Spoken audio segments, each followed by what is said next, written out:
언제죠? 부활 언제? 무슨 요일날 부활하셨어요? 예? 주일날. 그걸 성경에는 뭐라고 돼 있어요? 주일날 부활하셨다고 안 돼 있죠. 뭐로? 안식 후 첫날. 안식일이 몇 번째 날이에요? 7번째 날이죠. 그러면 7번째 날 옛 창조가 끝났어요. 왜 안식 후 첫날 부활을 하셨을까요? 새 창조의 시작이에요.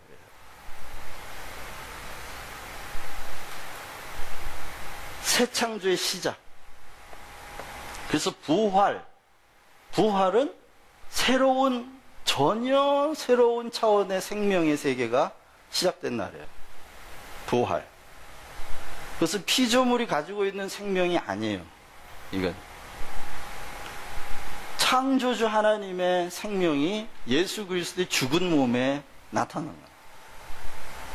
그래서 그를 죽은 자 가운데서 부활케 하셨는데 안식 후 첫날, 다시 말하면 옛 창조의 축복이 끝났던 그날 다음 날 완전히 다른 영원한 차원의 생명이 시작돼요. 새 창조의 시작이에요. 요한이 거기까지 가고 있다는 거예요. 거기까지 가고 있는데요.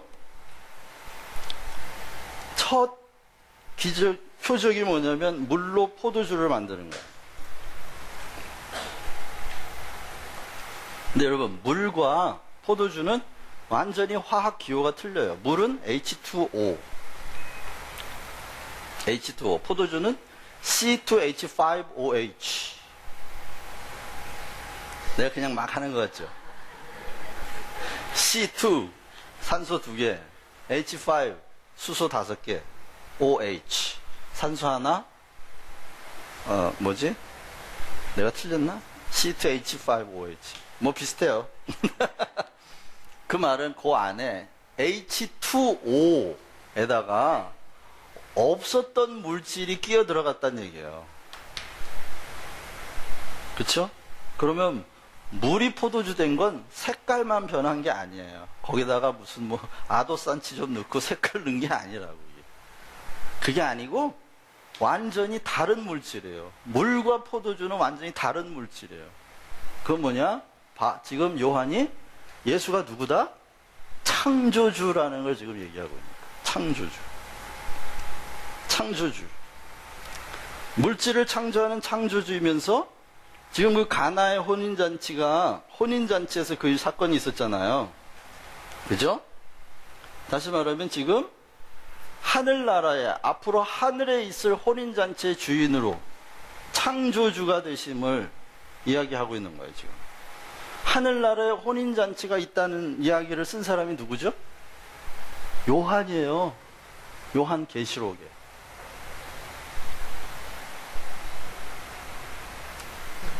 그 다음에 두 번째, 이제 그 성경에 나오는 순서로 보면 왕의 신하의 하인을 고쳐주셨는데, 어떻게 고치셨죠? 왕의 신하가 우리 집에 들어오는 걸 감당하지 못하겠습니다. 나도 부하가 있는 자라. 내가 말만 하면 그 말이 이루어지니까 내게 말씀만 하옵소서. 그러면 내 하인이 낫겠나이다. 그랬더니 예수님이 깜짝 놀라. 이스라엘에 이만한 믿음을 본 적이 없도다. 그가 권세의 개념을 알고 있는 거야. 장군이기 때문에. 권세의 개념을 알고 있어. 그 말의 권세가 얼마나 무서운 건지 알고 있는데, 지금 이 사람은 영적인 눈이 띄어가지고 예수님의 그 말의 권세는 보이지 않는 질병마저도 순종할 거라는 믿음이 있는 거예요. 두 번째, 그가 창조주라는 걸 강조하고 있는 거예요. 말씀의 권세로 병이 물러가요. 세 번째는 38년 된 병자를 고치는데요. 그 38년 된 병자가 누워있던 데가 베데스다라는 연못가에 있었어요. 베데스다가 무슨 말이냐? 자비의 집이라는 뜻이에요. 자비의 집인데 안식일날 고쳐주세요. 또 자 보세요. 안식일인데 병자가 있다. 그건 이미 안식의 의미가 없다는 뜻이에요. 안식이 없다는 뜻이에요. 그걸 지금 신학자 요한이 아주 의도적인 구도로 그걸 쓰고 있는 거예요. 38년이라는 의미는 이스라엘이 광야에서 38년 동안 헤맸어요. 40년인데? 성경을 정확하게 읽어보면 2년 동안은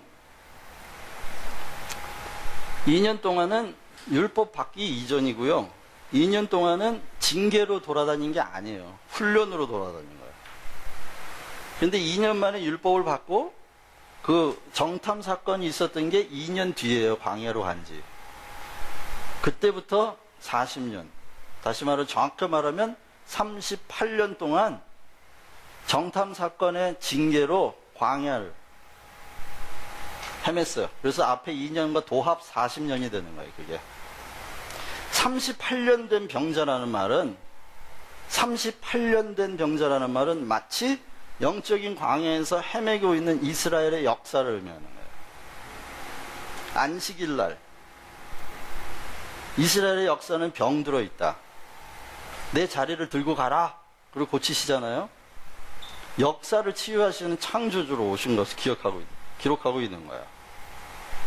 자비의 집인데 자비가 없어. 이 사람 말이 거기 베데스다가 자비 집인데 물이 동하면 아무도 나를 물로 데려가는 사람이 아무도 없어.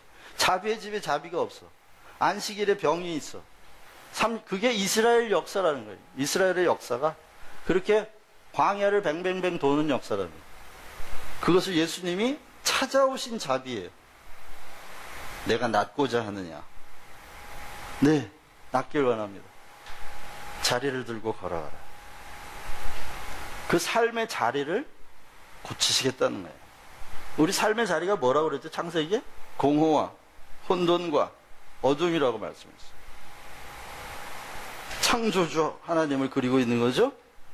오병이어의 기적이 나와요. 6장에 보면. 그리고 이어서 자신을 생명의 떡으로 말씀하십니다. 우리의 먹거리를 창조하셨던 하나님을 기억하죠? 땅을 명령하여 식물을 내셨던 그가 창조주예요. 무리를 걸으세요. 무리를 걸으시는 게 6장에 나오는데 무리를 걷는다. 초자연적인 능력이에요. 다시 말하면 자연을 지배하시는 창조주예요. 그 다음에 선천적인 소경을 치유하시는데 어디에서요? 실로암. 그 앞에는 고쳐주시기 전에 세상의 빛으로 자신이 오셨다는 걸 얘기해요. 그런데 이 재밌는 건 실로암이라는 이 연못이 예루살렘 성 안에 있는데 이 예루살렘 성 안에 있는 실로암이라는 그 말의 의미는 보냄을 받았다 이런 뜻이에요. 실로암이라는 말이 보냄을 받아. 어디서부터? 밖에 있는 기혼이라는 샘으로부터. 그게 언제요? 무슨 왕이지? 히스기야 왕이 만드는 거예요, 이게. 히스기야 왕이 성 밖에 있는 샘에서 만약에 전쟁이 나가지고 성이 둘러싸이면은 안에 물이 없으면 안 되잖아요. 그래서 이 지하로 수로를 팔아가지고 밖에 있는 기온샘으로부터 안에 샘을 파서 땅굴로 파가지고 물을 흘러 보내온 게 이게 실로암이에요. 그런데 그 밖에 있는 기혼이라고 하는 샘의 뜻이 뭔지 아세요? 처녀의 샘이에요. 그러면 처녀로부터 보냄받은 자 누구예요? 예수예요. 그에게 가서 눈을 씻었더니 선천적인 봉사가 나았더라. 우리는 영적인 소경으로 다 태어나는데 처녀를 통해 이 땅에 보내오신 예수 그리스도를 만나면 눈이 떠진다는 거예요. 빛으로 오신 예수를 말하고 있어요. 자, 그럼 다시 그 다음에 이제 나사로의 부활 사건이 나오죠.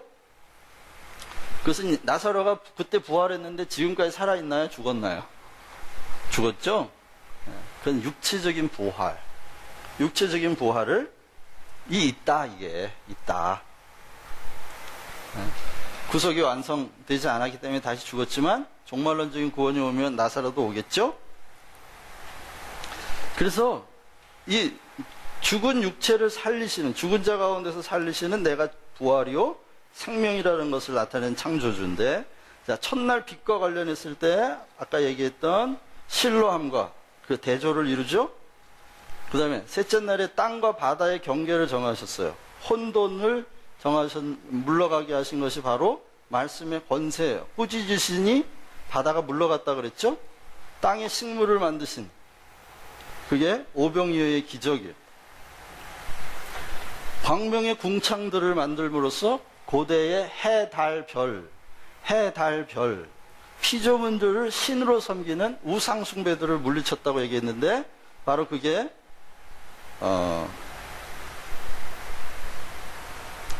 자연을 지배하시는, 온 피조물들을 지배하셔서 우상 숭배의 마음에 아예 가셔버리게 만들죠.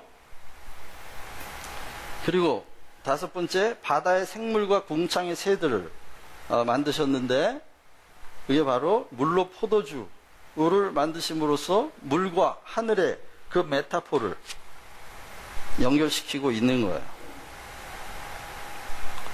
여섯 번째, 짐승을 창조하셨어요.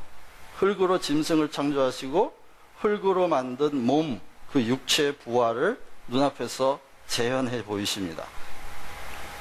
지으신 모든 것, 다시 말하면 38년 된 병자 이스라엘의 역사를 고친다는 상징으로 인류의 역사를 고침으로써 그가 찾아온 자비이시며 완전한 안식을 성취하시는 창조주로 지금 대비해서 쓰고 있는 거예요. 그러니 이 요한이 얼마나 세심하게 창세기를 묵상하고 창세기를 다시 재해석해서 새로운 창세기를 쓰고 있는지 몰라요. 그러면 둘째 날은 하나님이 보시기에 좋았다라는 말이 없다 그랬어요. 왜 없을까요? 그 바다가 원래 뭘 상징한다 그랬어요? 혼돈과 공허와 어두움을 상징해요. 그래서 윗물과 아랫물로 나누었지만 여전히 혼돈이에요. 여전히 혼돈이기 때문에 그게 보시기에 좋은 게 아니에요. 보시기에 좋을 수가 없어요, 절대로. 혼돈에 휩싸여 있는데 그게 어떻게 보시기에 좋겠어요. 그래서 둘째 날에는 여전히 윗물과 아랫물, 다시 말하면 영적인 혼돈과 육적인 혼돈을 가르셨지만 여전히 혼돈 속에 있어요. 그래서 요한이 하는 일은 뭐냐? 나누었으나 여전히 혼돈이므로 요한은 계속 대조를 통해 육적인 혼돈과 영적인 혼돈을 나누는 일을 요한복음을 통해서 1장부터 12장까지 계속 나누고 있어요. 다시 말하면 둘째 날에 그 어두움과 혼돈이 해결돼야 된다는 거예요. 주님이 바로 그걸 해결하러 오셨다는 거예요. 첫 번째, 1장 5절에 보면 빛이 어두움에 왔으되 어둠이 깨닫지 못하더라. 그래서 빛과 어두움을 지금 나누고 있어요.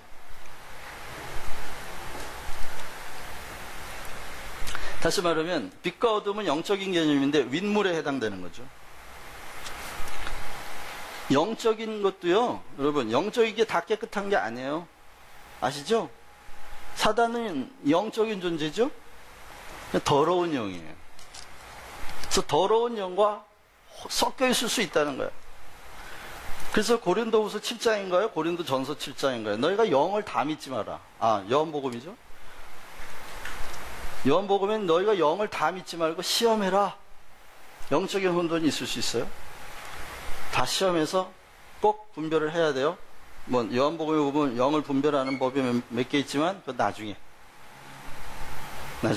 또 고린도전서 7장에도 너희의 몸을 영과 육의 온갖 더러운 것으로부터 지켜라 라는 말이 나와요.